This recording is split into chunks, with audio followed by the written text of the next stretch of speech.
पुराने ज़माने की बात है। एक बड़ी सल्तनत का बादशाह अपनी ताकत और शान और शौकत पर बहुत नाज करता था। उसके महल में दूर दूर से आलिम, हकीम और नजूमी आते थे। बादशाह को खास तौर पर नजूमियों की बात सुनने का बहुत शौक था, क्योंकि वो अपना मुस्तकबिल जानने की ख्वाहिश रखता था। एक दिन एक मशहूर नजूमी दरबार में हाजिर हुआ।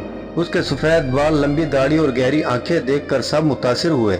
बादशाह ने उसे अपने करीब बुलाया और कहा, ए नजूमी, सितारे देखकर बताओ मेरी किस्मत में क्या लिखा है। नजूमी ने आसमान की तरफ देखा, फिर कुछ देर खामोश रहा। आखिर ऐसा आवाज में बोला, बादशाह सलामत, आपकी जिंदगी में एक बड़ा इम्तिहान आने वाला है। ये सुनकर दरबार में खामोशी छा गई। बादशाह ने बेचैनी से पूछा, क्या मेरी सल्तनत खतरे में है?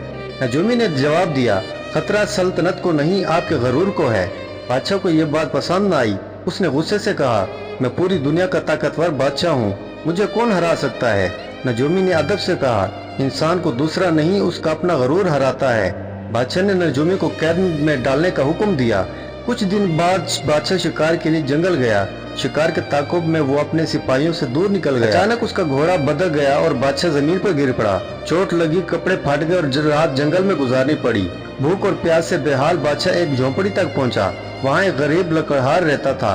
उसने बादशाह को पहचाना नहीं, मगर उसे खाना दिया और आराम करने की जगह दी।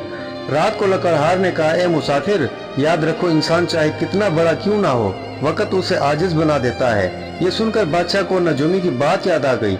सुबह सिपाहियों ने बादशाह को ढूंढ लिया और वापस महल ले आए। दरबार पहुंचते बादशाह सीधा कैद खाने गया और नजूमी को आजाद कर दिया। बादशाह ने शर्मिंदगी से कहा, तुम सच कहते थे, मेरा असल दुश्मन कोई और नहीं, मेरा गरूर था। नजूमी मुस्कुराया और बोला, जो बादशाह अपनी गलती पहचान ले वही हकीकी बादशाह होता है। उस दिन के बाद बादशाह पहले से ज्यादा नरम दिल हुआ और इंसाफ पसंद हुआ। वो अब नजूमियों से सिर्फ मुस्तकबिल नहीं पूछता था, बल्कि अपनी इस्लाह की बातें भी सुनता था। और रियायत कहती थी कि उस दिन के बाद सल्तनत में सुकून पहले से कहीं ज्यादा बढ़ गया।